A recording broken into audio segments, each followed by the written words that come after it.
বন্ধুরা, আজকে মাছের মাথা দিয়ে মুগের ডাল করব, সেটা আপনাদের সাথে আমি শেয়ার করব।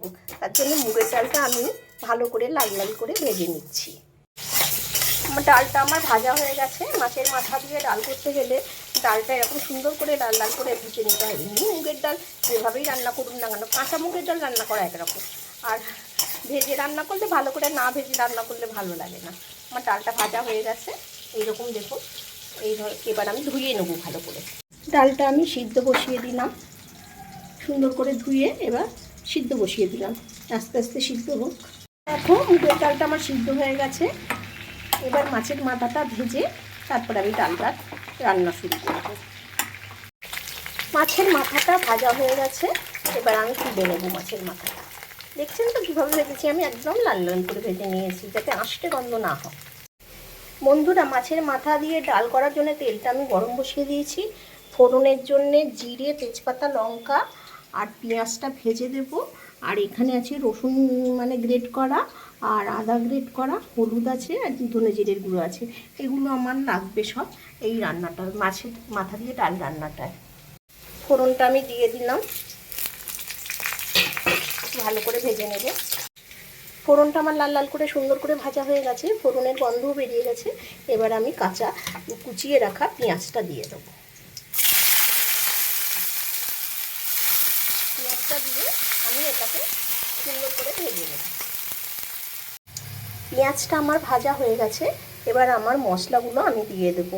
রসুন, আদা গ্রেট করা, ধনে জিরে গুঁড়ো আর হলুদ, এটা আমি দিয়ে দেবো।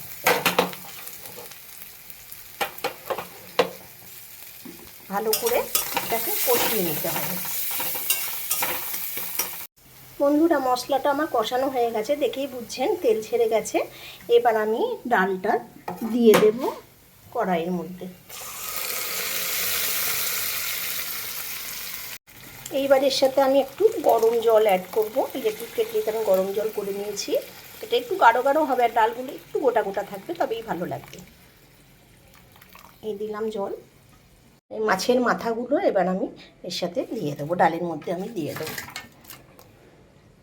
এই দিয়ে দিলাম মাছের মাথাটা। এবার ফুটুক। একটু চিনি দিলাম, একটু একটু মিষ্টি মিষ্টি হলে ভালো লাগবে, একটু বেশি করে চিনি দিলাম। ডালটা সিদ্ধ করার সময় নুন দিয়েছিলাম বলে নুনটা একটু কম পরিমাণ দিলাম। এবার আস্তে আস্তে ফুটুক। মাছের মাথা দেওয়া ডালটা আমার হয়ে গেছে। এটা কেমন টকবক করে ফুটছে আপনারা দেখতেই পাচ্ছেন। আমি এবার গরম মশলা থেতো করে রেখেছিলাম, ওটা দিলাম। দেখুন ডালটা কেমন হয়েছে। এই যে গোটা গোটা ডাল আছে, মাছের মাথাগুলোও আছে সুন্দরভাবে গোটা গোটা। এইভাবে করি আমি মাছের মাথা দিয়ে ডাল।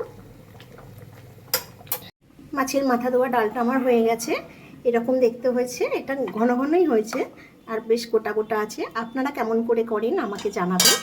আমি তো এইভাবেই করি, অনেকে পেঁয়াজ রসুন ছাড়াও করে, সেটা কেমন লাগে আমি জানি না, কিন্তু দেখেছি। আর আমি একটু পেঁয়াজ রসুন দিয়ে করি, এটা আমার মায়ের থেকে শেখা, আমার মায়ের রেসিপি। কেমন লাগবে আপনারা জানাবেন, ভালো লাগলে একটা কমেন্ট করবেন। আজ তাহলে আসি বন্ধুরা।